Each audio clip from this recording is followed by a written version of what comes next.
नमस्कार दोस्तों, मैं doctor Ashok Kumar SPC government college Ajmer से आज आपके लिए स्पेक्ट्रोस्कोपी में पार्ट 7 में हम आज क्लासिफिकेशंस ऑफ बैंड स्पेक्ट्रा पढ़ेंगे। हमने बैंड स्पेक्ट्रा से पहले दो तरह के स्पेक्ट्रा पढ़े थे भाई, लाइन एटम स्ट्रक्चर या लाइन स्पेक्ट्रा और दूसरा मॉलिक्यूलर स्पेक्ट्रा या बैंड स्पेक्ट्रा। जो स्पेक्ट्रा लाइंस बैंड्स के रूप में होती है तो उसे बैंड स्पेक्ट्रा कहते हैं, मॉलिक्यूल्स के कारण होती है तो इसे कहते हैं हम मॉलिक्यूलर स्पेक्ट्रा भी बोल देते हैं इसमें।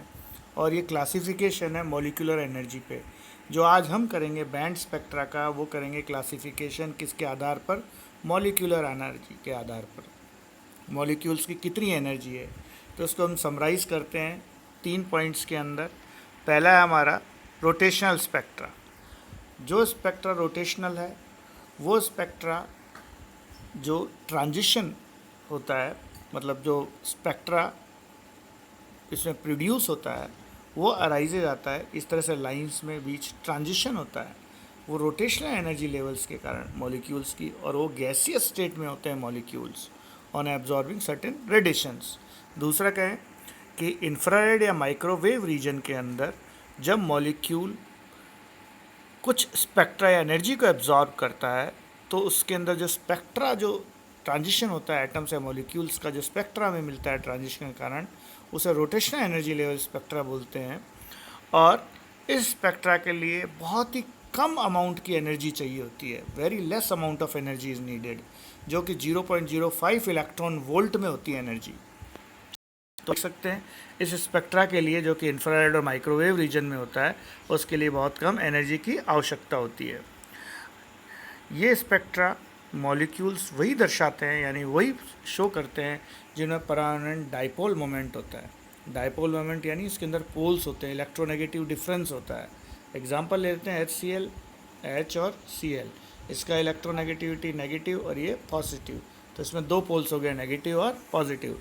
इसी तरह CO, SO2, तो इसके अंदर डाइपोल मोमेंट होता है। माइक्रोवेव और rotation spectra falls in the range of spectra 1 to 10 centimetre inverse, यानी वेव इनवर्स। वेव जो हम फ्रीक्वेंसी जब उसके अंदर देखते हैं हम वेव नंबर, वो इनवर्स में आता है स्पेक्ट्रा। अब जो रोटेशन स्पेक्ट्रा उसको J से दर्शाते हैं हम। सिलेक्शन रूल इसका कहता है रोटेशन स्पेक्ट्रा का डेल्टा J से दर्शाते हैं, वो 2 +-1 होता है, तो इसे कहते हैं selection rule of rotational spectra, J = +-1। अब जो हमारा दूसरा स्पेक्ट्रा आता है जिसे कहते हैं vibration rotation spectra, rotational vibration spectra भी कह सकते हैं। अब ये दोनों इसलिए कहते हैं कि इसके अंदर वाइब्रेशन जो है, मॉलिक्यूल जब एक एनर्जी एब्जॉर्ब करता है तो उसके कारण जो उसमें वाइब्रेशन एनर्जी होती है, तो ये एनर्जी कुछ ज़्यादा होती है। यानी हमने देखा रोटेशन 0.005 इलेक्ट्रॉन वोल्ट होती है, इसमें 0.1 इलेक्ट्रॉन वोल्ट होता है, तो ये एनर्जी बहुत ज़्यादा होती है। इसमें वाइब्रेशंस के अलावा रोटेशन स्पेक्ट्रा भी दिखते हैं। तो जो ट्रांजिशंस होते हैं वो वाइब्रेशन स्ट्रक्चर एनर्जी स्टेटस के होते हैं और वो प्रोड्यूस करते हैं हमारे रोटेशन स्पेक्ट्रा। तो इसको देख लेते हैं, एक बार पढ़ते हैं। देखिए, vibration energy of the molecule is higher than the rotation energy. Simple सी है, क्योंकि 0.1 इलेक्ट्रॉन एनर्जी रिक्वायर्ड है इस तरह के ट्रांजेक्शन्स के वाइब्रेशन एनर्जी स्टेट्स के। अब जो स्पेक्ट्रा अराइज होता है ट्रांजिशंस जो वाइब्रेशन एनर्जी लेवल के कारण, वो मॉलिक्यूल्स एब्जॉर्ब करते हैं इंफ्रारेड रीजन में, यानी IR रीजन के अंदर रोटेशनल और वाइब्रेशन स्पेक्ट्रा दोनों होते हैं। Since vibration energy states include rotation energy state also, such type of spectra is called vibration rotational. जो हमने भी कहा कि इसमें दोनों होते हैं, क्योंकि इसमें एनर्जी ज़्यादा होती है, इसके अंदर वाइब्रेशन रोटेशन दोनों होते हैं। The spectra are also known as infrared spectra, और इसके सिलेक्शन रूल हम देते हैं। उस सिलेक्शन रूल को एक बार हम देख लें, कई बार ये सिलेक्शन रूल पूछा जाता है। Frequency delta V = vibrational +-1, rotational +-1। तो इस तरह से हमने दो स्पेक्ट्रा पढ़ लिए। स्पेक्ट्रा। अब हमारा दूसरा स्पेक्ट्रा इलेक्ट्रॉनिक स्पेक्ट्रा। देखिए, इलेक्ट्रॉनिक स्पेक्ट्रा नाम ही है इलेक्ट्रॉनिक, यानी इलेक्ट्रॉन के ट्रांजिशन के कारण। अब ये इलेक्ट्रॉनिक ट्रांजिशन यानी जो स्पेक्ट्रा होगा वो कैसे मिलेगा? अगर कोई molecule 5 to 10 electron volt energy absorb करता है, एब्जॉर्ब कितनी की उसने? 5 से 10 इलेक्ट्रॉन वोल्ट, बहुत ज़्यादा एनर्जी है। हमने देखा था अभी रोटेशनल के अंदर, और वाइब्रेशन में 0.1 इलेक्ट्रॉन वोल्ट और रोटेशन के अंदर थी 0.005 इलेक्ट्रॉन वोल्ट। अब जो इलेक्ट्रॉनिक ट्रांजेक्शन्स हुआ, ये मॉलिक्यूल के अंदर इतनी एनर्जी मॉलिक्यूल ने एब्जॉर्ब की और उसके अंदर एक्साइटेशन हुए इलेक्ट्रॉनिक यानी इलेक्ट्रॉन्स के, और उसे जो स्पेक्ट्रा मिला हमें उसे कहते हैं हम इलेक्ट्रॉनिक स्पेक्ट्रा। तो इसका मतलब जो एक्साइटेड होता है electronic energy from one electronic energy state to another electronic energy state, एक इलेक्ट्रॉन एनर्जी स्टेट से दूसरी एनर्जी स्टेट में, तो जो स्पेक्ट्रा अराइज होगा उसे हम कहेंगे electronic transitions with in the molecule by absorbing radiations fall in visible and UV ultraviolet region. तो इसमें बात निकल के आई कि इलेक्ट्रॉनिक स्पेक्ट्रा किसमें मिलेगा, ये यूवी विजिबल रीजन के अंदर मिलेगा और मॉलिक्यूल्स इसमें एब्जॉर्ब करेगा, ट्रांजिशंस होंगे एक एनर्जी लेवल से दूसरे एनर्जी लेवल में।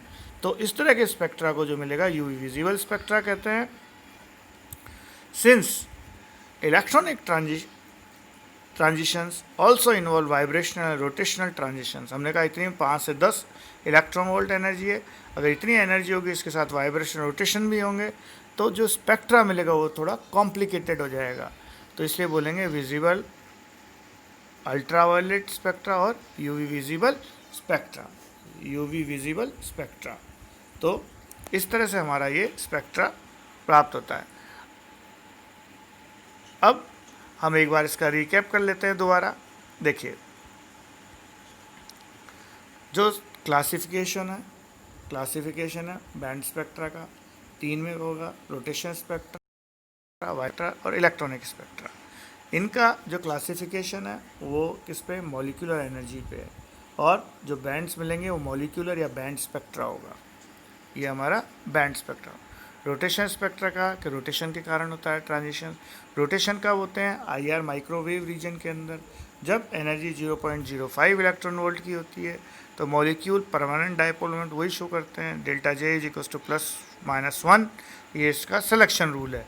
और vibration rotation spectra, vibration energy of the molecule higher than rotation energy, अगर इतना इलेक्ट्रॉन लेते हैं तो 0.1 एनर्जी लेता है तो वो ट्रांजिशंस होते हैं, वाइब्रेशन स्पेक्ट्रा दिखाते हैं, पर रोटेशन स्पेक्ट्रा भी होता है।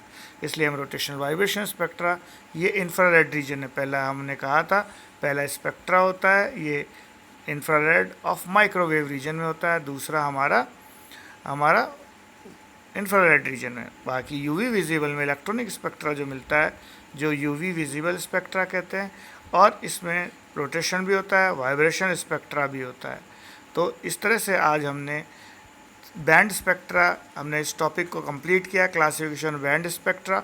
कल हम इसके अंदर डिग्री ऑफ फ्रीडम पढ़ेंगे कि डिग्री ऑफ फ्रीडम क्या होती है अगर मॉलिक्यूल एक कोऑर्डिनेट के ऊपर है। थोड़ा सा आज हम इसके बारे में चर्चा करते, कल विस्तार से पढ़ेंगे इसको, हम थोड़ा सा एलोबरेट मेथड पढ़ेंगे इसका भी। डिग्री ऑफ फ्रीडम क्या है, minimum number of independent quantities or coordinate required to specify the position of a particle in the space is called as degree of freedom। अगर मॉलिक्यूल डिग्री ऑफ फ्रीडम होगी यानी minimum independent coordinates चाहिए उसको, उसकी position यानी जो particle की position है उसको स्पेस में करने के लिए, उसे डिग्री ऑफ फ्रीडम कहेगा। डिग्री ऑफ फ्रीडम में रोटेशनल, वाइब्रेशनल और इलेक्ट्रॉनिक, ये तीनों तरह से ये आते हैं। तो इस तरह से हम कल डिग्री ऑफ फ्रीडम को विस्तार से पढ़ेंगे।